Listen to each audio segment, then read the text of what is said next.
5 वक्त की नमाज पढ़ना शुरू कर देना, फिर देखे कमाल। वाह वाह वाह, क्या वक्त की तकसीम की है मेरे मौला ने। फजर उठो, काम की तैयारी करो, दिन उगाया।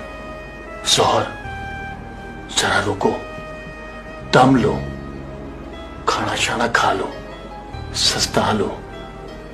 असर मतलब दिन टल गया, घर की तरफ निकल जाओ अल्लाह का नाम लेकर।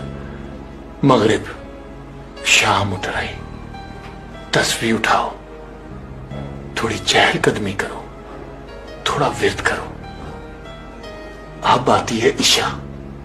बस साहब जी, अल्लाह की बनाई हुई घड़ी ने बंदे के लिए ऐलाने नींद कर दिया।